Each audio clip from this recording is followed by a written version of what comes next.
ഇന്നത്തെ വലിയ ധ്യാനത്തിനായിട്ട് വേദപുസ്തകത്തിൽ 2 ഭാഗങ്ങൾ വായിക്കാം. ഒന്ന് പഴയ നിയമത്തിൽ നിന്നും പുതിയ നിയമത്തിൽ. സംഖ്യാപുസ്തകം 15-ാം അധ്യായം.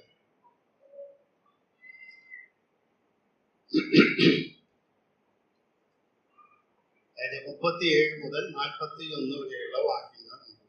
സംഖ്യാപുസ്തകം 15-ാം അധ്യായത്തിന്റെ 37 മുതൽ 41 വരെയുള്ള വാക്യം. യഹോവ പിന്നെയും മോശെയോട് അരുളിച്ചെയ്തു, നീ ഇസ്രായേൽ മക്കളോട് പറയേണ്ടത് എന്തെന്നാൽ, അവർ തലമുറ തലമുറയായി വസ്ത്രത്തിന്റെ കോൺതലയ്ക്ക് പൊടിപ്പുണ്ടാക്കുകയും കോൺതലയ്ക്കലെ പൊടിപ്പിൽ നീലച്ചരട് കെട്ടുകയും വേണം. നിങ്ങൾ യഹോവയുടെ സകല കൽപ്പനകളും ഓർത്ത് അനുസരിക്കേണ്ടതിനും നിങ്ങളുടെ സ്വന്തം ഹൃദയത്തിനും സ്വന്തം കണ്ണിനും തോന്നിയ വണ്ണം പരസംഗമായി നടക്കാതിരിക്കേണ്ടതിനും ആ പൊടിപ്പ് ജ്ഞാപകമായിരിക്കണം. നിങ്ങൾ എന്റെ സകല കൽപ്പനകളും ഓർത്ത് അനുസരിച്ച് നിങ്ങളുടെ ദൈവത്തിന് വിശുദ്ധരായിരിക്കേണ്ടതിന് തന്നെ. നിങ്ങളുടെ ദൈവമായിരിക്കേണ്ടതിന് നിങ്ങളെ മിസ്രയീം ദേശത്ത് നിന്ന് കൊണ്ടുവന്ന ഞാൻ നിങ്ങളുടെ ദൈവമായ യഹോവയാകുന്നു. ഞാൻ നിങ്ങളുടെ ദൈവമായ യഹോവ തന്നെ. റോമാലേഖനം 13-ാം അധ്യായത്തിന്റെ 11 മുതൽ 14 വരെയുള്ള വാക്യങ്ങൾ കൂടെ നമുക്ക് വായിക്കാം. റോമാലേഖനം 13-ാം അധ്യായത്തിന്റെ 11 മുതൽ 14 വരെയുള്ള വാക്യം. ഇത് ചെയ്യേണ്ടത് ഉറക്കത്തിൽ നിന്ന് ഉണരുവാൻ നാഴിക വന്നിരിക്കുന്നു എന്നിങ്ങനെ നിങ്ങൾ സമയത്തെ അറിയുകയാൽ തന്നെ. നാം വിശ്വസിച്ച സമയത്തേക്കാൾ രക്ഷ ഇപ്പോൾ നമുക്ക് അധികം അടുത്തിരിക്കുന്നു. രാത്രി കഴിവാറായി പകൽ അടുത്തിരിക്കുന്നു. അതുകൊണ്ട് നാം ഇരുട്ടിന്റെ പ്രവർത്തികളെ വെച്ചു കളഞ്ഞ് വെളിച്ചത്തിന്റെ ആയുധവർഗം ധരിച്ചുകൊള്ളുക. പകൽ സമയത്തെന്ന പോലെ നാം മര്യാദയായി നടക്കുക. വെറുക്കൂത്തുകളിലും മദ്യപാനങ്ങളിലുമല്ല, ശയനമോഹങ്ങളിലും ദുഷ്കാമങ്ങളിലുമല്ല, പിണക്കത്തിലും അസൂയയിലുമല്ല, കർത്താവായ യേശുക്രിസ്തുവിനെ തന്നെ ധരിച്ചുകൊള്ളു. മോഹങ്ങൾ ജനിക്കുമാറ് ജഡത്തിനായി ചിന്തിക്കരുത്. രാവിലെ എന്റെ ശ്രദ്ധയിലേക്ക് കടന്നു വന്ന വേദഭാഗം ഇതാണ്: കർത്താവായ യേശുക്രിസ്തുവിനെ തന്നെ ധരിച്ചുകൊള്ളു എന്നുള്ളതായ വിഷയം. അത് ചിന്തിക്കുന്നതിന് മുൻപായിട്ട് പഴയ നിയമത്തിൽ നാം വായിച്ച വേദഭാഗത്തേക്ക് നിങ്ങളുടെ ശ്രദ്ധയെ തിരിക്കുവാനായിട്ട് ഞാൻ ആഗ്രഹിക്കുന്നു. ഇസ്രായേൽ ജനത്തിന്റെ ദൈവം നൽകിയ ഒരു പ്രത്യേകമായ കൽപ്പനയാണ് സംഖ്യാപുസ്തകം 15-ാം അധ്യായത്തിന്റെ 37 മുതൽ 41 വരെയുള്ള വാക്യങ്ങളിൽ നാം കാണും.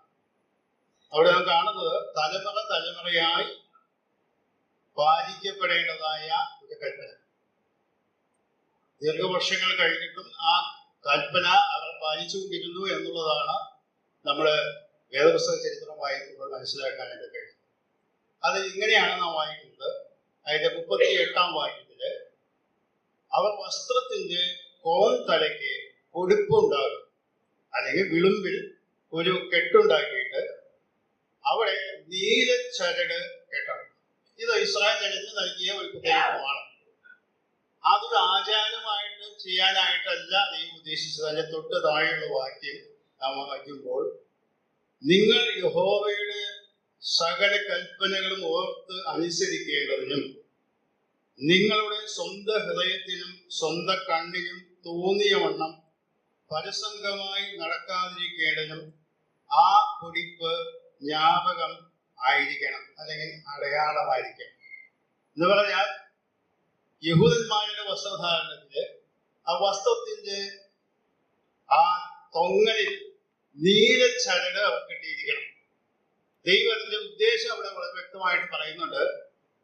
ദൈവത്തിന്റെ കൽപ്പനകള് അത് കാണുമ്പോഴൊക്കെ ഓർത്ത് ആചരിക്കുവാനായിട്ട് ഒരു അടയാളമായിട്ട്, അല്ലെങ്കിൽ ഓർമ്മ സ്തംഭമായിട്ട് ഇസ്രായേൽ ജനത്തിന് ദൈവം നൽകിയ ഒരു കൽപ്പനയാണ്. അത് തലമുറ തലമുറയായിട്ട് എന്നേക്ക് അവർ പാലിക്കാനായിട്ട് നിഷ്കർഷിച്ചുകൊണ്ടാണ് നൽകപ്പെട്ടതായിട്ട് നാം കാണും. അതിന്റെ കാരണം അവിടെ പറയുന്നുണ്ട് 39-ാമത്തെ വാക്യത്തില്, യഹോവയുടെ സകല കൽപ്പനകൾ ഓർത്ത് അനുസരിക്കേണ്ടതിനും. അതോട് ചേർത്തൊരു വിശേഷണം കൂടെ വായിക്കുന്നുണ്ട്: നിങ്ങളുടെ സ്വന്തം ഹൃദയത്തിനും സ്വന്തം കണ്ണിനും തോന്നിയ വണ്ണം പരസംഗമായി നടക്കാതിരിക്കുക.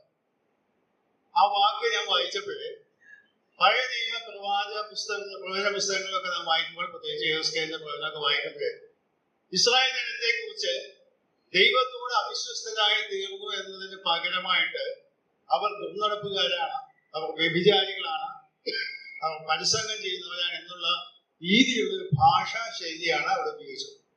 അതുകൊണ്ട് അർത്ഥമാക്കുന്നത് അവർ ദൈവത്തോട് അവിശ്വസ്തരായി തീർന്നു എന്നാണ്.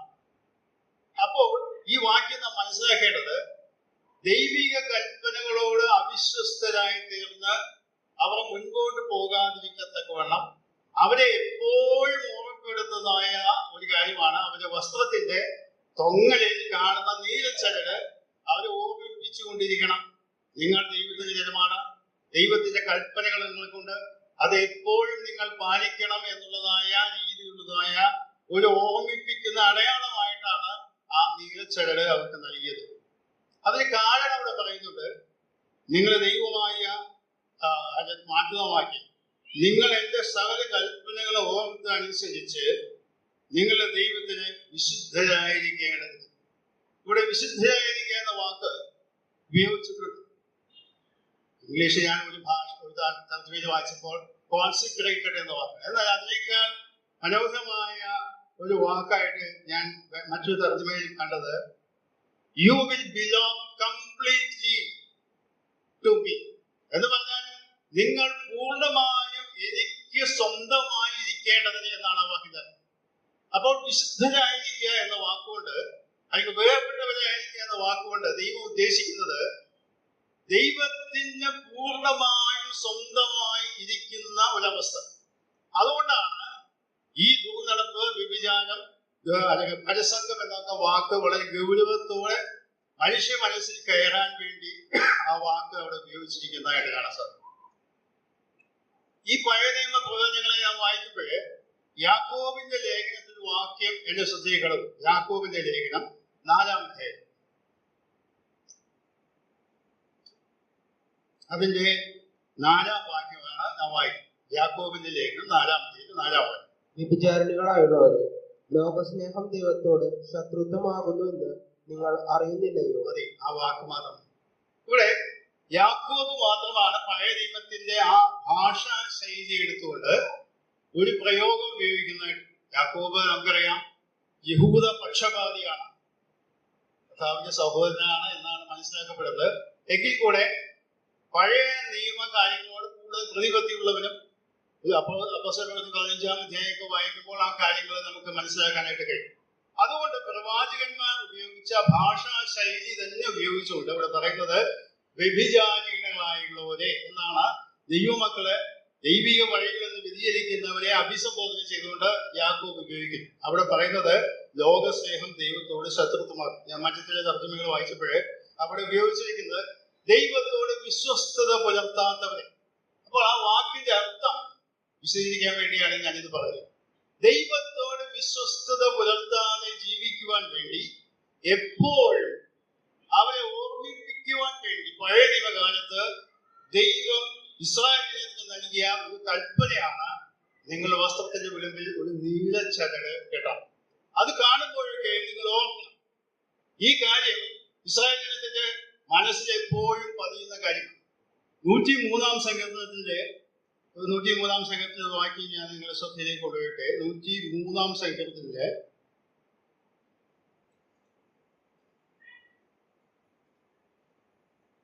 അതിന്റെ 18-ാമത്തെ വാക്യം. 103-ാം സങ്കീർത്തനത്തിന്റെ 18-ാം വാക്യം. അവന്റെ നിയമത്തെ പ്രമാണിക്കുന്നവർക്കും അവന്റെ കൽപ്പനകളെ ഓർത്ത് ആചരിക്കുന്നവർക്കും തന്നെ.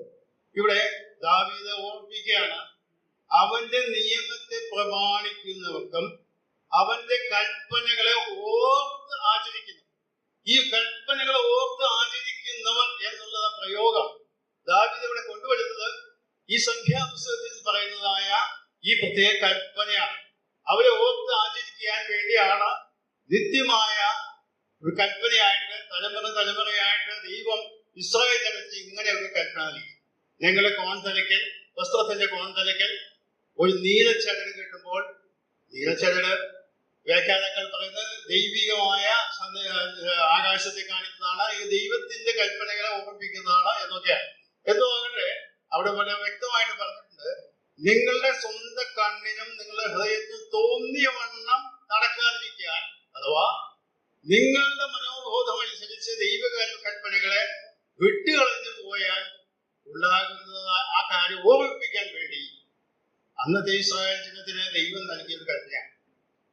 എന്നാൽ യേശു കർത്താവിന്റെ കാലം വന്നപ്പോഴേക്ക് ഈ കൽപ്പനയ്ക്ക് വലിയ വ്യത്യാസം. മത്തായി സുവിശേഷം 23-ാം അധ്യായത്തിലേക്ക് നമുക്ക് കടന്നു വരാം. മത്തായി സുവിശേഷം 23-ാം അധ്യായത്തിൽ നമുക്കറിയാം, കർത്താവ് അവിടെയുള്ള കപടഭക്തിക്കാരായ ശാസ്ത്രിമാരെയും പരീക്ഷന്മാരെയും ഒക്കെ ശാസിച്ചുകൊണ്ട് എഴുതുന്ന ഒരു ഭാഗമാണ് അത്. കപടഭക്തിക്കാരായ ശാസ്ത്രിമാരെ പരീക്ഷന്മാരെ എന്നൊക്കെ വിളിച്ചു പറഞ്ഞുകൊണ്ട് എഴുതുന്ന ഒരു ഭാഗമാണല്ലോ. അവിടെ ഒരു 5-ാം വാക്യം നമുക്ക് വായിക്കാം. മത്തായി സുവിശേഷം 23-ന്റെ 5-ാം. അവർ തങ്ങളുടെ പ്രവർത്തികളെല്ലാം മനുഷ്യർ കാണേണ്ടതിന് അത്രേ ചെയ്യുന്നത്. തങ്ങളുടെ മന്ത്രപ്പെട്ട വീതിയാക്കി തൊങ്ങൽ വലുതാക്കുന്നു. ഇവിടെ യേശു കർത്താവിന്റെ കാലം വന്നപ്പോഴത്തേക്ക് ഈ തൊങ്ങലും ഇതിന്റെ ഒക്കെ കാര്യം ദൈവകൽപ്പന ഓർത്ത് ആചരിക്കാൻ ദൈവം ഏൽപ്പിച്ച ശുശ്രൂഷയ്ക്ക് പകരമായിട്ട് അന്നത്തെ മത നേതൃത്വം അഥവാ പരീശന്മാർ തങ്ങളുടേതായ അന്തസ്സും അഭിമാനവും അല്ലെങ്കിൽ സമൂഹത്തിൽ അവരുടേതായ ശ്രേഷ്ഠതയ്ക്ക് വിളിച്ചറിയിക്കുവാൻ വേണ്ടി തൊങ്ങല് വലുതാക്കി അങ്ങനെ വസ്ത്രധാരണത്തിലൂടെ അവർ മാന്യന്മാരാണ് എന്ന് കാണിക്കുന്ന ഒരു പ്രവണതയിലേക്ക് കാര്യങ്ങൾ തീർന്നപ്പോൾ കർത്താവ് ശക്തമായ ഭാഷയിൽ തന്നെ ഇവരെ ശാസിക്കുന്നതായിട്ട് കാണാൻ സാധിക്കും.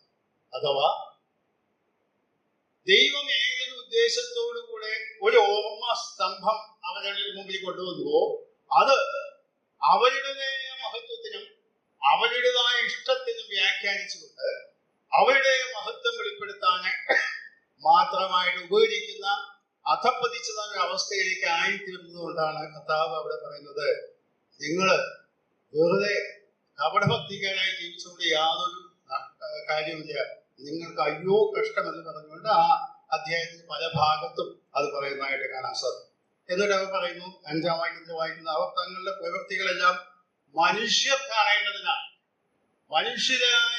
മനുഷ്യരുടെ മുമ്പിൽ തങ്ങൾ മേന്മയുള്ളവരാണെന്നും കേമന്മാരാണെന്നും കഴിവുള്ളവരാണെന്നും ഞങ്ങൾ അംഗീകരിക്കപ്പെടുവാൻ യോഗ്യരാണെന്നും ഒക്കെ കാണിക്കാൻ വേണ്ടി അവരെ തൊങ്ങൽ വലുതാക്കി മന്ത്രപ്പട്ടയൊക്കെയുള്ള വസ്ത്രമൊക്കെ ധരിച്ച് മുൻപിൽ നിൽക്കും.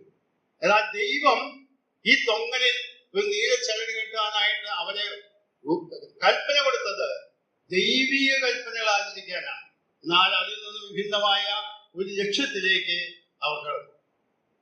എന്നാൽ ഞാൻ വായിച്ച റോമാലേഖനം 13-ാം അധ്യായത്തിലേക്ക് നമുക്ക് കടന്നു വരാം. പുതിയ നിയമ വിശ്വാസികളായ നമ്മളോട് കർത്താവ് പറയുന്ന കാര്യം എന്താണ്? റോമാലേഖനം 13-ാം അധ്യായത്തിൽ നാം വായിച്ചല്ലോ. അവിടെ പറയപ്പെടുന്ന ഒരു പ്രത്യേക വാക്ക് ഞാൻ നിങ്ങൾ ശ്രദ്ധയിൽ കൊണ്ടുവന്നു. 13-ഉം 14-ഉം വാക്യം നാം വായിക്കുന്നു. പകൽ സമയത്ത് എന്ന പോലെ നാം മര്യാദയായി നടക്കുക, വിറയ്ക്കൂത്തുകളിലും മദ്യപാനങ്ങളിലുമല്ല, ശയനമോഹങ്ങളിലും ദുഷ്കാമങ്ങളിലുമല്ല, പിണക്കത്തിലും അസൂയയുമല്ല, കർത്താവായ യേശു ക്രിസ്തുവിനെ തന്നെ ധരിച്ചുകൊള്ളി. മോഹങ്ങൾ ജനിക്കുമാറ് ജഡത്തിനായി ചിന്തിക്കുന്നു. ചില കാര്യങ്ങളിൽ അല്ല എന്ന് പറഞ്ഞിട്ട് ഇവിടെ അപ്പോസ്തലൻ പൗലോസ് ചൂണ്ടിക്കാണിക്കുകയാണ്, യേശു ക്രിസ്തുവിനെ തന്നെ ധരിക്കുക. യേശു ക്രിസ്തുവിനെ ധരിക്കുക എന്ന് പറഞ്ഞാൽ എന്താണ് ഉദ്ദേശിക്കുന്നത്? വേഷവിധാനം നമുക്കറിയാം, വസ്ത്രം വളരെ പ്രധാനപ്പെട്ട ഒരു കാര്യമാണ്. പ്രത്യേകിച്ച് പൊതുവേദികളിലുള്ള ആളുകൾ മറ്റുള്ളവരെ കാണുന്നത് അവരുടെയൊക്കെ വസ്ത്രധാരണങ്ങളൊക്കെ വളരെ ആകർഷകമായിരിക്കും. ചിലപ്പോഴൊക്കെ നമ്മുടെ വിവാഹ ശുശ്രൂഷ വേളകളിലൊക്കെ ഞാൻ ശ്രദ്ധിച്ചിട്ടുണ്ട്, ആ വിവാഹ ശുശ്രൂഷ നടത്തുന്ന ആള് മറ്റുള്ളവരിൽ നിന്ന് വിഭിന്നമായ വളരെ ആകർഷകമായ വസ്ത്രമാണ് ധരിക്കുന്നത്. വേദപുസ്തകത്തിലൊന്നും അതിന് അടിസ്ഥാനമില്ല, അതിന് പ്രമാണമൊന്നുമില്ല. എങ്കിൽ കൂടെ മാന്യതയ്ക്ക് വേണ്ടി ആ MC എന്നൊക്കെയാണല്ലോ ഇപ്പൊ പറയപ്പെടുന്നത്, മാസ്റ്റർ ഓഫ് സെലിബ്രിറ്റി എന്ന് പറഞ്ഞ് അവരെ എടുത്തു കാണിക്കാത്തക്ക വസ്ത്രധാരണമൊക്കെ കാണിക്കും. ഞാൻ പറയുന്നത് പൊതുവേദികളിൽ ആ വസ്ത്രധാരണത്തിന് പല പ്രധാന ലക്ഷണം, ആ വ്യക്തിയുടെ ശ്രേഷ്ഠതയോ അല്ലെങ്കിൽ യോഗ്യതയോ അല്ലെങ്കിൽ ചെയ്യുന്ന ശുശ്രൂഷകളൊക്കെ കാണിക്കാൻ വേണ്ടി അവർ വസ്ത്രം ധരിക്കുന്നു. നമുക്കറിയാം, സ്കൂളുകളിൽ യൂണിഫോം, ആ ഒരു സ്കൂളിലെ അല്ലെങ്കിൽ കോളേജിലെ കലാലയത്തിലെ ഒരു ഇത്, അതുപോലെ പല ജോലികൾ ചെയ്യുന്നിടത്തും പല വസ്ത്രധാരണം നിഷ്കർഷിക്കപ്പെട്ടിട്ടുണ്ട് അവരുടേതായ ആ ജോലി സ്ഥലത്ത്. അത് ആ വ്യക്തികളെ തിരിച്ചറിയുന്നതിന് വേണ്ടി അല്ലെങ്കിൽ അവർ ചെയ്യുന്ന കാര്യങ്ങൾ മനസ്സിലാക്കുന്നതിനും പൊതുജനത്തിന് അവരെ മനസ്സിലാക്കി ഈ കാര്യങ്ങളിൽ വ്യാപകരാണെന്ന് തിരിച്ചറിയുന്നതിന് വേണ്ടിയൊക്കെ കൂടിയാണ് ഉദ്ദേശിക്കപ്പെട്ടിട്ടുള്ളത്. എന്നാൽ ഇവിടെ യേശു ക്രിസ്തുവിനെ ധരിക്കുക എന്ന് പറഞ്ഞാൽ എന്താണ് ഉദ്ദേശിക്കുന്നത്? ലളിതമായ ഭാഷയിൽ പറഞ്ഞാൽ യേശുക്രിസ്തുവിനെ വെളിപ്പെടുത്തി ജീവിക്കുക എന്നാണ്. അപ്പോസ്തലൻ പൗലോസിന്റെ മാത്രം ലേഖനങ്ങളിൽ കാണുന്ന ഒരു പ്രത്യേക പദപ്രയോഗമുണ്ട്. അത് ഇതിൽ വെച്ച് ചേർന്ന് നിങ്ങളെ ശ്രദ്ധയിൽ കൊണ്ടുവരണം എന്ന് ഞാൻ ആഗ്രഹിക്കുന്നു. എഫീസ് ലേഖനം 4-ാമത്തെ എഫേസ്യർക്ക് ലേഖനം 4-ാമത്തെ 22 മുതൽ 24 വരെയുള്ള വാക്യം. മുമ്പിലത്തെ നടപ്പ് സംബന്ധിച്ച് ചതിമോഹങ്ങളാൽ വഷളായി പോകുന്ന പഴയ മനുഷ്യനെ ഉപേക്ഷിച്ച് നിങ്ങളുടെ ഉള്ളിലെ ആത്മാവ് സംബന്ധമായി പുതുക്കം പ്രാപിച്ച് സത്യത്തിന്റെ ഫലമായ നീതിയിലും വിശുദ്ധിയിലും ദൈവാനുരൂപമായി സൃഷ്ടിക്കപ്പെട്ട പുതുമനുഷ്യനെ ധരിച്ചുകൊള്ളു. ഇവിടെ പൗലോസ് ലേഖനങ്ങളിൽ മാത്രം കാണപ്പെടുന്ന ഒരു പ്രത്യേക ശൈലിയാണത്. പഴയ മനുഷ്യൻ, പുതിയ മനുഷ്യൻ. പഴയ മനുഷ്യനെ ഉപേക്ഷിക്കണം, പുതിയ മനുഷ്യനെ ധരിക്കണം. യേശുക്രിസ്തുവിനെ ധരിക്കുക എന്നുള്ളതിന്റെ മറ്റൊരു വിശദീകരണമാണ് പൗലോസ് ദൈവമക്കൾക്ക് നൽകുന്നത്. പഴയ മനുഷ്യനെ ഉപേക്ഷിച്ച് പുതിയ മനുഷ്യനെ ധരിക്കും. ഏതാ ഈ പഴയ മനുഷ്യൻ? പഴയ മനുഷ്യൻ എന്ന് പറഞ്ഞാൽ ചിലരൊക്കെ വിചാരിക്കുന്ന പഴയ സ്വഭാവം എന്നൊക്കെയാണ് പറയപ്പെടുന്നത്. എന്നാൽ അതിനേക്കാൾ ഉപരി ആദാമ്യ കുലത്തിൽ ജനിച്ച മനുഷ്യർക്ക് ലഭിച്ചതായ പാപ സ്വഭാവത്തിന്റെ മൂർത്തിഭാവത്തെയാണ് അത് കാണിക്കുന്നത്. എന്ന് പറഞ്ഞാൽ ജന്മനാ നമ്മിൽ ആദാമിൽ നിന്ന് ലഭിച്ചതായ പാപ സ്വഭാവത്തിന്റെ പ്രവൃത്തികളാണ് ഈ പഴയ മനുഷ്യന്റെ സ്വഭാവം. കഥാവായ യേശുക്രിസ്തുവിനോടുകൂടെ നാം ക്രൂശിക്കപ്പെട്ടു എന്ന് പറയുമ്പോൾ റോമാലേഖനത്തിൽ ആ കാര്യം വെളിപ്പെടുത്തുന്നത് മറ്റൊരു രീതിയിലും കൂടെയാണ്. റോമാലേഖനം 6-ാം അധ്യായത്തിലേക്ക് കടന്നു വരാം. റോമാലേഖനം 6-ാം അധ്യായത്തിലെ അവിടെ പൗലോസ് തന്നെ ഉപയോഗിക്കുന്ന ഒരു പ്രത്യേക പ്രയോഗമുണ്ട്. 6-ാം അധ്യായത്തിന്റെ 6-ാം വാക്യം. നാം ഇനി പാപത്തിന് അടിമപ്പെടാതെ വണ്ണം പാപശരീരത്തിന് നീക്കം വരേണ്ടതിന് നമ്മുടെ പഴയ മനുഷ്യൻ അവനോടുകൂടെ ക്രൂശിക്കപ്പെട്ടു എന്ന് നാം അറിയുന്നു. ഇവിടെ ആ പഴയ മനുഷ്യന്റെ കാര്യം പറയും. പഴയ മനുഷ്യൻ ക്രൂശിക്കപ്പെട്ടു എന്ന് പറഞ്ഞാൽ ജന്മന നമുക്ക് ലഭിച്ചതായ ആ പ്രക്രിയകളിൽ സ്വഭാവതകളെല്ലാം തന്നെ യേശുക്രിസ്തുവിലൂടെ അവസാനിപ്പിക്കപ്പെട്ടു കഴിഞ്ഞു. അതുകൊണ്ടാണ് 2 Corinthians 5-ാം അധ്യായത്തിൽ നാം പലപ്പോഴും വായിക്കുന്ന വാക്യമാണ്, ഒരുവൻ ക്രിസ്തുവിലായാലും പുതിയ സൃഷ്ടിയാണ്. ആ പുതിയ സൃഷ്ടി എന്ന് പറയുന്നത് 1 Corinthians 15-ാം അധ്യായത്തിൽ പറയുന്നു, യേശു ക്രിസ്തുവിനാൽ വീണ്ടെടുക്കപ്പെട്ട ദൈവമക്കൾക്ക് ലഭിക്കുന്നതായ പുതിയ സൃഷ്ടി അഥവാ പുതിയ മനുഷ്യൻ എന്ന് പറഞ്ഞാൽ എഫേസ്യ ലേഖനത്തിൽ നാം വായിച്ചതുപോലെ അവിടെ വായിക്കുന്ന വാക്യം ശ്രദ്ധിക്കുക. എഫേസ്യ ലേഖനം 4-ാം അധ്യായം അതിന് 22-ാം വാക്യം മുതൽ ഇങ്ങനെ വായിക്കുന്നു, മുമ്പിലത്തെ നടപ്പ് സംബന്ധിച്ച് ചതിമോഹങ്ങളാൽ വഷളായി പോകുന്ന പഴയ മനുഷ്യൻ. ആ പഴയ മനുഷ്യനെ നാം ഉപേക്ഷിക്കണം. അവിടെ പറയുന്നത് നിങ്ങളുടെ ഉള്ളിലെ ആത്മാവ് സംബന്ധമായി എന്ന് പറഞ്ഞാൽ ആന്തരികമായ ഒരു പുതുക്കം പ്രാപിച്ചുകൊണ്ട് ഇവിടെ പറയുന്നത് സത്യത്തിന്റെ ഫലമായ നീതിയും വിശുദ്ധിയിലും ദൈവാനുരൂപമായി സൃഷ്ടിക്കപ്പെട്ട മനുഷ്യൻ എന്ന് പറഞ്ഞാൽ ദൈവം ഉദ്ദേശിക്കുന്ന ജീവിത ശൈലി പ്രകടിപ്പിക്കുന്ന യേശു ക്രിസ്തുവിന്റെ ജീവിത പ്രക്രിയ നമ്മുടെ ജീവിതത്തിൽ വെളിപ്പെടുത്തുവാൻ ആവശ്യമാണ്. ഇതാണ് പറഞ്ഞതിന്റെ ലളിതമായിട്ട്. കാരണം 4-ാം അധ്യായത്തിന്റെ 17-ാം വാക്യത്തിൽ നാം വായിക്കുന്നത് ജാതികൾ തങ്ങളുടെ വ്യർത്ഥ ബുദ്ധി അനുസരിച്ച് നടക്കുന്നു എന്ന് പറഞ്ഞാൽ വൈകാരികമായ കാര്യങ്ങളിൽ മാത്രം എടുക്കുന്ന ചില സ്വഭാവ പ്രക്രിയകളും തീരുമാനങ്ങളും ഇടപാടുകളും നമുക്ക് കാണാൻ സാധിക്കും.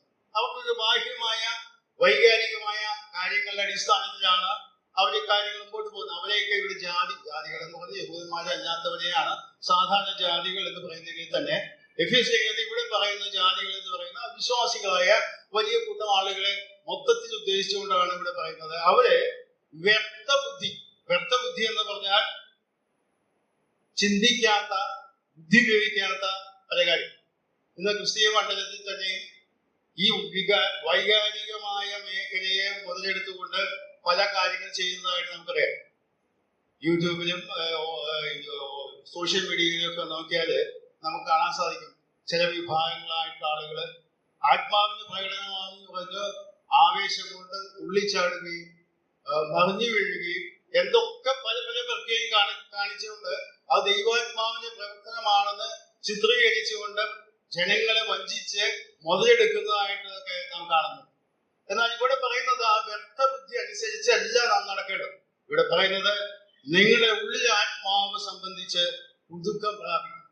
ഉള്ളിലുള്ള ഒരു പുതുക്കം, ദൈവാത്മാവിന്റെ പുതുക്കം പ്രാപിച്ചുകൊണ്ട് ഇവിടെ വായിക്കുന്നത് സത്യത്തിന്റെ ഫലമായ നീതിയിലും വിശുദ്ധിയിലും ദൈവാനുരൂപമായി സൃഷ്ടിക്കപ്പെട്ട പുതിയ മനുഷ്യനെ ധരിക്കും. ഈ പുതിയ മനുഷ്യനെ ധരിക്കണം എന്ന് പറയുമ്പോൾ കൊലോസ് ലേഖനത്തിൽ തന്നെ ഈ വാക്യം ഒന്നുകൂടി സംക്ഷിപ്തമായിട്ട് പറയപ്പെടും. കൊലോസ് ലേഖനം നമുക്കറിയാം, എഫേസ് ലേഖനത്തിൽ തന്നെ ചെറിയ ഒരു രൂപമാണ്. പല ഭാഗങ്ങളിൽ ഇതിനേക്കാൾ ചെറിയ രീതിയിൽ വളരെ സംക്ഷിപ്തമായിട്ട് പറയുന്ന ഒരു പുസ്തകമാണല്ലോ കൊലോസ് ലേഖനം. അതിന് അവിടെ നാം വായിക്കുന്നത് കൊലോസ് ലേഖനം 3-ാം അധ്യായത്തിന്റെ 9-10 വാക്യം. അന്യോന്യം ഭോഷ്ക് പറയരുത്. നിങ്ങൾ പഴയ മനുഷ്യനെ അവന്റെ പ്രവർത്തികളോട് കൂടി ഒഴിഞ്ഞു കളഞ്ഞ് തന്നെ സൃഷ്ടിച്ചവന്റെ പ്രതിമ പ്രകാരം പരിജ്ഞാനത്തിനായി പുതുക്കം പ്രാപിക്കുന്ന പുതിയ മനുഷ്യനെ ധരിച്ചിരിക്കുന്നുവല്ലോ. ഇവിടെ വായിക്കുന്നത് നിങ്ങൾ പഴയ മനുഷ്യനെ അവന്റെ പ്രവൃത്തികളോടുകൂടെ ഒഴിഞ്ഞു കളയണം. യേശു ക്രിസ്തുവിനെ ധരിക്കുക എന്ന് പറഞ്ഞാൽ, പുതിയ മനുഷ്യനെ ധരിക്കുക എന്ന് പറഞ്ഞാൽ പഴയ മനുഷ്യന്റെ പ്രവൃത്തികൾ ഉഴിഞ്ഞു കളഞ്ഞുകൊണ്ട് പുതിയ മനുഷ്യനും ധരിക്കണം. അതിന് ഒരു വാക്ക് ഇവിടെ ഉപയോഗിച്ചിട്ടുള്ളത് പരിജ്ഞാനത്തിനായി പുതുക്കം പ്രാപിക്കുന്നു എന്ന് പറഞ്ഞാൽ യേശു ക്രിസ്തു ഉദ്ദേശിക്കുന്ന ജീവിത ശൈലിയിലേക്ക് പുതുക്കം പ്രാപിക്കണമെങ്കിൽ ദൈവവചനത്തിലുള്ള പരിജ്ഞാനം ആവശ്യമാണ്. റോമാലേഖനത്തിൽ തന്നെ 6-ാം അധ്യായത്തിലെ ഒരു വാക്യം ഇതോട് ബന്ധപ്പെട്ട് ഞാൻ നിങ്ങളുടെ ശ്രദ്ധയിലേക്ക് കൊണ്ടുവരാനായിട്ട് ആഗ്രഹിക്കുന്നു. റോമാലേഖനം 6-ാം അധ്യായത്തിൽ നാം വായിച്ച അതേ അധ്യായത്തിൽ തന്നെയാണ് ആ വാക്യം ഉള്ളത്. റോമാലേഖനം 6-ാം അധ്യായം.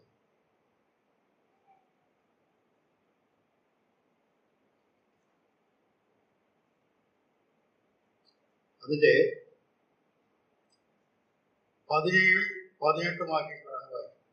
എന്നാൽ നിങ്ങൾ പാപത്തിന്റെ ദാസന്മാർ ആയിരുന്നുവെങ്കിലും നിങ്ങളെ പഠിപ്പിച്ച ഉപദേശ രൂപത്തെ ഹൃദയപൂർവ്വം അനുസരിച്ച് പാപത്തിൽ നിന്ന് സ്വാതന്ത്ര്യം ലഭിച്ച് നീതിക്ക് ദാസന്മാരായി തീർന്നത് കൊണ്ട് ദൈവത്തിന് സ്തോത്രം. ഇവിടെ 6-ാം അധ്യായത്തിലെ നാം ആ വാക്യം വായിക്കുന്നതായി പഴയ മനുഷ്യൻ ക്രൂശിക്കപ്പെട്ടു എന്നത് അതെങ്ങനെ സാധിക്കും, അതിൻ്റെതായ ഫലകരമായ അനുഭവം എങ്ങനെയാണെന്ന് നാം ഇവിടെ വായിക്കുന്നത്. പാപത്തിന്റെ ദാസന്മാരായിരുന്നു, പിന്നെ എങ്ങനെ നിങ്ങൾ അതിന് സ്വാതന്ത്ര്യം പ്രാപിച്ചു? നിങ്ങളെ പഠിപ്പിച്ച ഉപദേശ രൂപത്തെ ഹൃദയപൂർവം അനുസരിച്ചു. ആ വാക്ക് വളരെ ശ്രദ്ധേയമാണ്.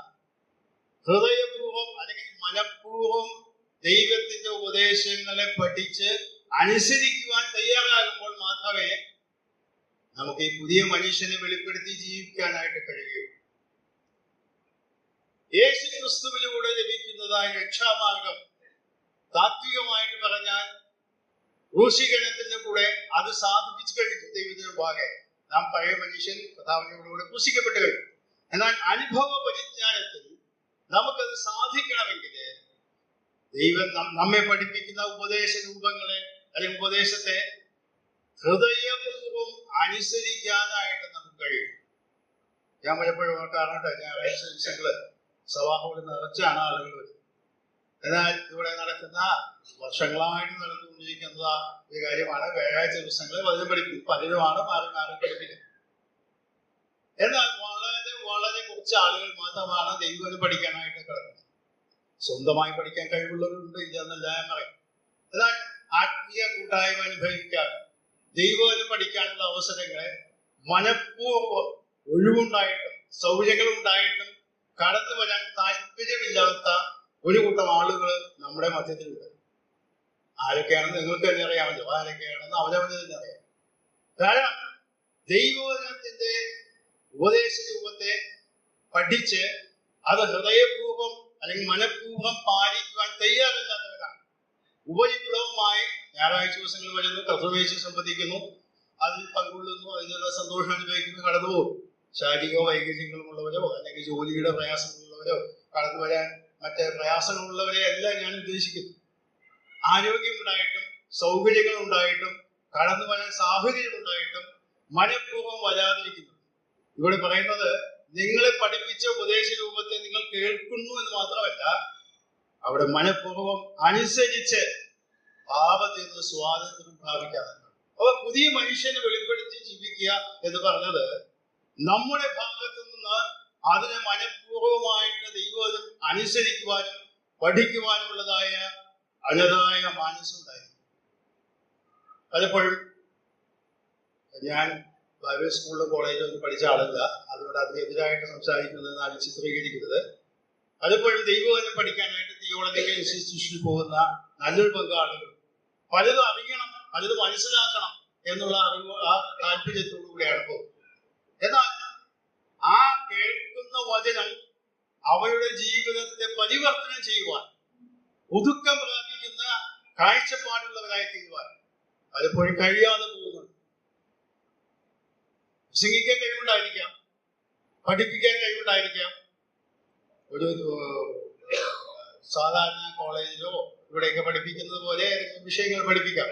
എന്നാൽ ക്രിസ്തീയ ജീവിതത്തിന്റെ എല്ലാ തലങ്ങളിലും പുതുക്കം പ്രാപിക്കുന്ന, രൂപാന്തരം വരുത്തിക്കൊണ്ടിരിക്കുന്ന ആ പ്രക്രിയ നടപ്പിലാകണമെങ്കിൽ ഈ പഠിച്ചതായ ഉപദേശ രൂപത്തെ ഹൃദയപൂർവ്വം അനുസരിക്കുവാൻ മനഃപൂർവ്വം നാം തയ്യാറാകും.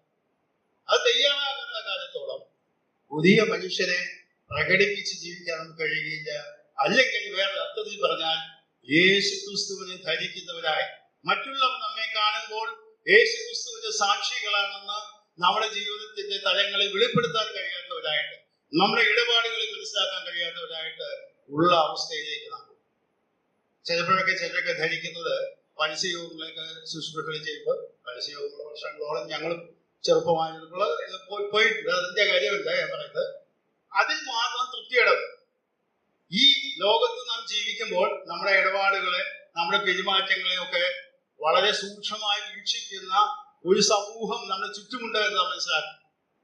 നമ്മുടെ പണത്തിന്റെ ഇടപാടുകൾ, മറ്റുള്ളവരുടെ ഇടപാടുകൾ, മറ്റു കാര്യങ്ങൾ ചെയ്യുന്നത്, നമ്മുടെ സംസാര രീതി, ഇതെല്ലാം സൂക്ഷ്മമായി വീക്ഷിക്കുകയും വിലയിരുത്തുകയും ചെയ്യുന്ന ഒരു വലിയ സമൂഹം നമുക്കെതിരെ നിൽക്കുന്നവരായിട്ട് ലോകത്തിൽ.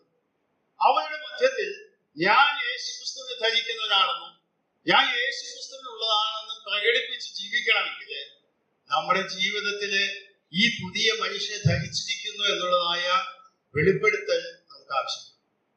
പലപ്പോഴും നമുക്ക് അതിന് കഴിയാതെ പോകുന്നുണ്ടെങ്കിൽ വളരെ ജീവിതത്തെ നാം വിലയിരുത്തി തിരുത്തേണ്ടത് ആവശ്യമാണ്. പഴയ മനുഷ്യൻ എന്ന് പറഞ്ഞാൽ വഷളത്വത്തിൽ നിന്ന് വഷളത്വത്തിലേക്ക് പോയിക്കൊണ്ടിരിക്കുകയാണ്. ഈ കാര്യങ്ങളില് പലപ്പോഴും ഞാൻ ടി വിയിലായാലും വാർത്താ മാധ്യമങ്ങളായാലും കേൾക്കുമ്പോൾ നമ്മുടെ കൊച്ചു കേരളത്തിൽ തന്നെ എത്രമാത്രം അക്രമങ്ങളും അനീതികളും നമ്മുടെ ഭാവനയിൽ ചിന്തിക്കാൻ പോലും കഴിയാത്ത അത്രയും വലിയ ദുഷിച്ച പ്രവണതകളെ സമൂഹത്തിൽ വ്യാപിച്ചുകൊണ്ടിരിക്കുന്നു. അതിനെ ന്യായീകരിക്കുന്ന കുറെ ബുദ്ധിജീവികളും ഭരണാധികാരികളും പോലും ഉണ്ട്. ന്യായാധിപന്മാർ പോലും അതിന് ന്യായങ്ങൾ കണ്ടുപിടിച്ച് അവരെ അതിൻ്റെതായ വിശദീകരണങ്ങൾ കൊടുക്കുന്നതായിട്ട് കാണാൻ സാധിക്കും. എന്നാൽ ദൈവമക്കളായിട്ട് നമ്മെ സംബന്ധിച്ചിടത്തോളം ഇവിടെ പറയുന്നത് തന്നെ സൃഷ്ടിച്ചവന്റെ പ്രതിമ പ്രകാരം പരിജ്ഞാനത്തിനായി പുതുക്കം പ്രാപിക്കുന്ന പുതിയ മനുഷ്യനെ ധരിക്കണം. പുതിയ മനുഷ്യനെ ധരിക്കുക എന്ന് ഞാൻ പറഞ്ഞപ്പോൾ അതിനർത്ഥം യേശു ക്രിസ്തുവിനെ വെളിപ്പെടുത്തി ജീവിക്കുക എന്നതാണ്.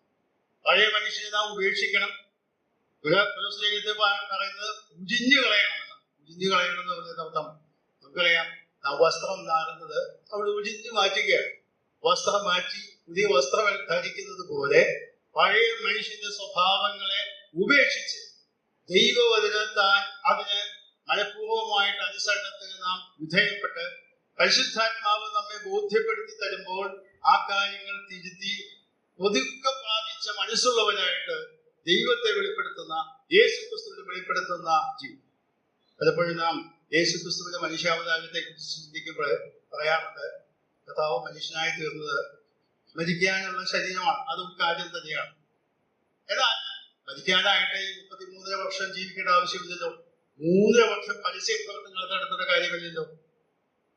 ആ 3 വർഷം പരസ്യ പ്രവർത്തനങ്ങൾ 33 വർഷം തന്റെ ജീവിതകാലവും താൻ വെളിപ്പെടുത്തിയത് ഒരു മനുഷ്യൻ എന്ന നിലയിൽ പിതാവിനെ അനുസരിച്ച് കീഴ്പ്പെട്ട് പിതാവിന്റെ മഹത്വത്തിനായിട്ട് ജീവിക്കാൻ ഒരു മനുഷ്യന് കഴിയുമെന്ന് തെളിയിക്കാൻ വേണ്ടിയാണ്. ഞാൻ പറഞ്ഞൊരിക്കൽ ഇവിടെ പറയട്ടെ, യേശു ക്രിസ്തു മനുഷ്യനായിട്ട് ലോകത്തിൽ ജീവിച്ചത് മരിക്കാൻ വേണ്ടി മാത്രമല്ല, ഈ ലോകത്തിൽ പ്രതികൂലങ്ങള്, പ്രതിസന്ധികള്, പരീക്ഷകള്, എതിർപ്പുകള്, തന്റെ സ്വന്തം കൂടെ നിന്ന് ആളുകൾ തന്നെ ഒറ്റിക്കൊടുത്തവരെ, കാഴ്ച കൊടുത്തവരെ, തള്ളിപ്പറഞ്ഞവരെ ഒക്കെ ഉണ്ടായിട്ടും ദൈവിക ലക്ഷ്യത്തിൽ നിന്ന് വ്യതിചലിക്കാതെ പിതാവിനെ മഹത്വപ്പെടുത്തി ജീവിക്കാൻ ഒരു വ്യക്തിക്ക് കഴിയും എന്ന് തെളിയിച്ചിട്ടാണ് യേശു ക്രിസ്തു ഈ ഭൂമിയിൽ നിന്ന് മാറ്റപ്പെട്ടത്. അതുകൊണ്ടാണ് പത്രോസ് പറയുന്നത്, അവൻ നിങ്ങൾക്ക് മാതൃക വെച്ചു പോയി. നമ്മുടെ മാതൃക യേശു ക്രിസ്തുവാണ്. ആ യേശു ക്രിസ്തുവിനെ വെളിപ്പെടുത്തി ജീവിക്കാൻ നമുക്കിടയാകും. ഞാൻ എന്റെ വാക്കുകളിവിടെ കുറയ്ക്കാനായിട്ട് ആഗ്രഹിക്കുന്നു. എന്റെ മുമ്പിലുള്ള സമയം വളരെ പരിമിതമാണല്ലോ. ഞാൻ ഈ വാക്കുകൾ വായിക്കുമ്പോൾ ഞാൻ നമ്മുടെ ആത്മീയഗീതങ്ങളിലുള്ള ഒരു പാട്ട് എന്റെ അവധിയിൽ കടന്നു. സാധാരണ വളരെ ചുരുക്കമായിട്ടാണ് ആ പാട്ട് ഇവിടെ പാടി കേൾക്കാറുള്ളത്. ജോർജ് പീറ്റർ സാറിന്റെ പാട്ടാണ്. 629 പാട്ട്. അതിന്റെ ഒരു വരി ഇങ്ങനെയാണ്: പഴയ മനുഷ്യനെ ഉരിഞ്ഞ് ഞാൻ കളഞ്ഞ് പുതിയ മനുഷ്യനെ ഉള്ളിൽ ഞാൻ അണിഞ്ഞ് ഉயிருള്ള നാൾ വരെയും നിനക്കായി ജീവിപ്പാൻ കൃപ നൽകണമേ എന്നുള്ളതായ ഒരു വരിയുള്ള പാട്ടാണത്. ആ പാട്ട് നമുക്ക് അറിയാമെങ്കിൽ നമുക്ക് എല്ലാവർക്കും ചേർന്ന് പാടാം. പഴയ മനുഷ്യനെ ഉരിഞ്ഞു ഞാൻ കളഞ്ഞ് പുതിയ മനുഷ്യനെ ഉള്ളിൽ ഞാൻ അണിഞ്ഞ് പഴയ മനുഷ്യനെ ഉരിഞ്ഞു ഞാൻ കളഞ്ഞ് പുതിയ മനുഷ്യനെ ഉള്ളിൽ ഞാൻ അണിഞ്ഞ് ഉயிருള്ള നാൾ വരെയും ഉലകിൽ നിൻ വഴിയിൽ ഉயிருള്ള നാൾ വരെയും ഉലകിൽ നിൻ വഴിയിൽ ഉണ്മയായി നടപ്പാൻ ബലം തരുമാതാ ഉണ്മയായി നടപ്പാൻ ബലം തരുമാതാ തിരുകൃപ തന്നു നടത്തണമെന്നേ തിരുഹിതം പോലെ നാദാ തിരുഹിതം പോലെ